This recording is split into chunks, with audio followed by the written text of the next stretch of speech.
Magandang umaga po. Indeed, long time no here. Nandito po Mhm. ako ngayon nakabase sa Negros Occidental. Sa lahat Aba, ng mga nagsusubaybay, magandang umaga po. aba, di kita nakilala, Congressman Nagari. Bagong gupit ka ngayon, Ayan, Hindi na kailangan ng gupitan. Di na ba bagong gupitan, Anyway, Congressman Gary Alejano, ayan, 16 yata kayo nag-file ng impeachment complaint laban kay VP Sara, ha? Ayan, sa inyong grupo sa Magdalo Party List, anong grounds ninyo sa pagpa-file ng impeachment complaint laban kay Vice President Congressman Alejano, sir? Kadayo, ang impeachment complaint naman ay kabuuhan naman ang ating final. No? Hindi naman ito specific lamang. Aha. In fact, before pa tayo nag-file ng impeachment complaint, ay meron ako kaming talagang sinasabi namin na we want to file impeachment complaint. So merong articles, 24 articles ang impeachment complaint. At basically, 4 po na grounds ang nakalagay doon sa ating impeachment complaint. No? Mhm. Culpable violation of the Constitution by committing graft and corruption, violation of bribery and illegal wealth, betrayal of public trust, and high crime. So, yun yung 4 na grounds, Kadeo. And then, napaloob dyan ang mga specific articles sa 4 na grounds na yan, Kadeo. Doon sa graft corruption, basically, itong ating sinusundan, pinapakinggan, pinapanood sa mga hearing, itong confidential and intelligence funds sa opisina ng Office of the Vice President in the Department of Education. And ang pangalawa, itong bribery ay nakapaikot po doon sa bank account na sinabi natin noon pa nung pinapasukan ho ng deposit coming from drug personalities. And I believe this is very important at hindi kasi ito hinaharap ng pamilyang Duterte. Pangatlo, ito yung ang aking tingin ko importante din na pananahimik ng Vice President doon sa issue ng panghaharas ng mga Chino sa West Philippine Sea bilang mataas na opisyal ng ating gobyerno. Like the Vice President ay hindi ho siya nagsasalita, especially defending our fishermen, our soldiers, and our country. And other high crimes, marami po ito, Kadeo. Ang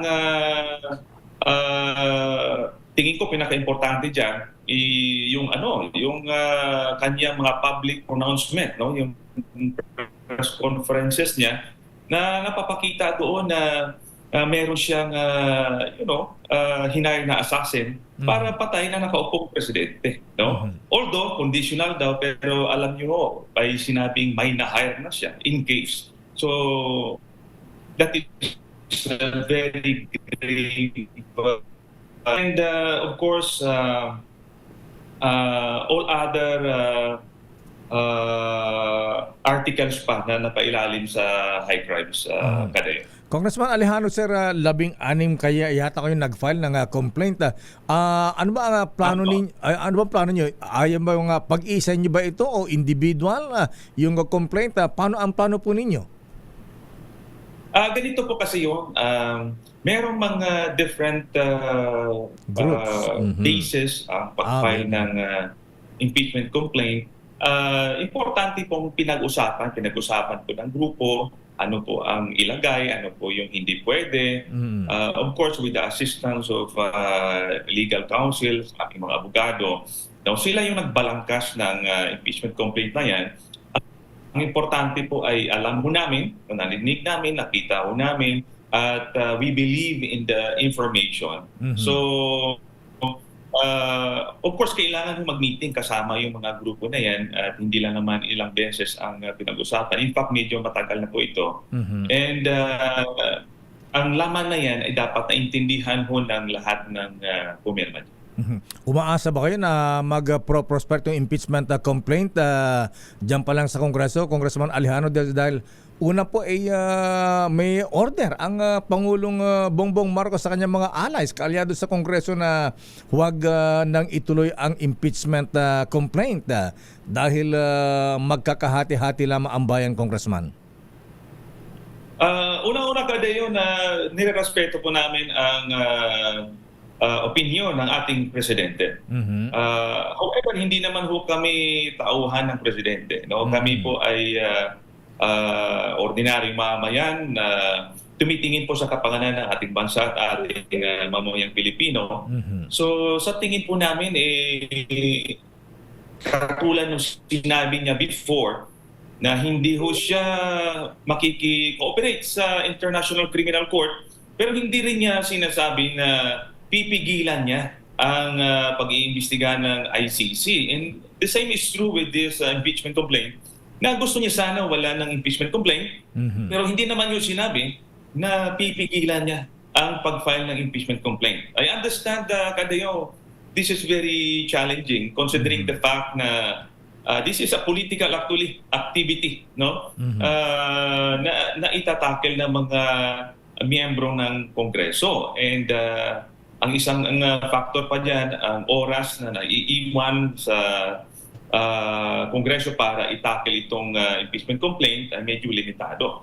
No? So doon sa mga miyembro ng Kongreso, actually sila ho yung talagang unang nakatanggap ng init ng pag-iinsulto at pag-i-snub at hindi pagsasagot ng Vice President. So, I believe marami po ang gustong mag-endorso ng impeachment complaint na ito o susuporta dito. But again, alam natin Kadayo, politika ho ito. So, depende ho sa kumpas ng liderato dyan. No? Basta sa amin, in spite of, sabi ko nga, challenges, sa tingin ho namin na ito yung tamang gawin.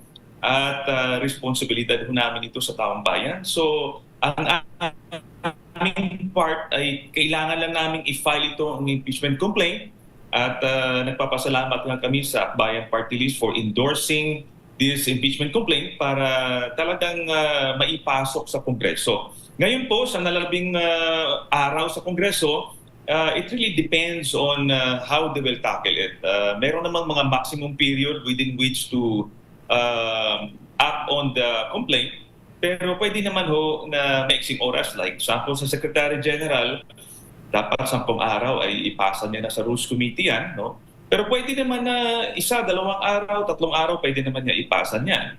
No? At pagdating naman sa Rules Committee, kailangan 3 araw makalendaryo na yan at may refer sa appropriate committee, which is the Justice Committee, at pwede niya rin bilisan yun. No? Pagdating sa Justice Committee, mahaba ang binigay na oras, 60 days. Kailangan matapos ang deliberation, makapag-come up ng resolution for plenary consideration. Pero Kadayo, pwede din naman na 1 linggo yan, no, na gagawin nila. And in fact, hindi ko rin alam. Baka pwede rin silang karoon ng sariling resolution nila and consolidating our complaint na 1/3, pipirmahan ng 1/3 ng members ng Kongreso, ay pwede na nilang ipasa sa Senado. So actually, depende talaga sa Kongreso yan. At kami nananawagan na sana po ay bigyan nila pansin at bigyan aksyon ang aming Kongreso. Congressman Alejano, sir, nakausap niya ba ang House Speaker Romualdez? Suportado ba niya itong inyong isinusulong na impeachment? Actually, wala kaming informasyon na suportado niya ba ito o hindi. Actually, yun nga yung hinahanap namin sana na nung maaga pa, last month pa o 2 months ago, na merong talagang initiative sa kanilang hanay na makapag-file ng impeachment complaint. If not, na sila rin ang makapag-endorso ng impeachment complaint. Actually, very challenging yan. Sabi ko nga, nagsusuporta ba talaga ito sila o hindi? But at the end of the day, responsibility ho nila. Mandato yan sa Constitution natin na talagang i-deliberate nila whether they like it or not. No? And I believe naman sa dinanas nila sa coming from Vice President at si Speaker Martin Romualdez ay talagang kasama pa sa binantaan Yes, na in oo. kaso ay si Vice President kasama siya sa titimbugin, no? So, Romualdez ang impeachment complaint. Okay. So, Congressman Alejano, marami naman kayong kaalyado sa Kongreso, dati kayong kongresista. Sa palagay nyo, makuha yung 1/3 votes, support para maisunong ang impeachment laban kay Vice President Sara? Kadeo, let's talk, real politics. So, alam natin numbers game yan. At alam naman natin na kailangan magdesisyon ang liderato ng Kongreso. So, tama ho yun. Ang tanong nyo kanina kung susuportahan ba ng liderato ng Kongreso. The moment po na suportahan niya po yan, mabilis o makakuha ng 1/3 dyan. No? Pero kung right from the start ay nag-anunsyo na siya na hindi suportahan, doon pa lang sa committee, madidismiss na po yung kaso. No? Ang impeachment complaint. Pwedeng sabihin na insufficient in form or in substance, pwede na po nilang ibasura yan. Pero ako'y naniniwala na sila rin, no, na ating naramdaman, na nadidinig din natin sa mga ibang congressmen na talagang atat na rin silang magkaroon ng formal na reklamo sa Vice President para mailabas na itong mga violations of the Constitution. Ayan, isa na lang Congressman Alejano, sir. In case na hindi po mag-prosper itong impeachment complaint sa Kongreso, dahil may order nga ang Pangulong Marcos na huwag nang ituloy, ano ang alternative po ng inyong grupo? Ayan, kasama na Akbayan, ibang grupo, sina former Senator Laila de Lima. Kayo ba ay dudulog o magiging willing na maging witness sa isinasang investigasyon ng International Criminal Court?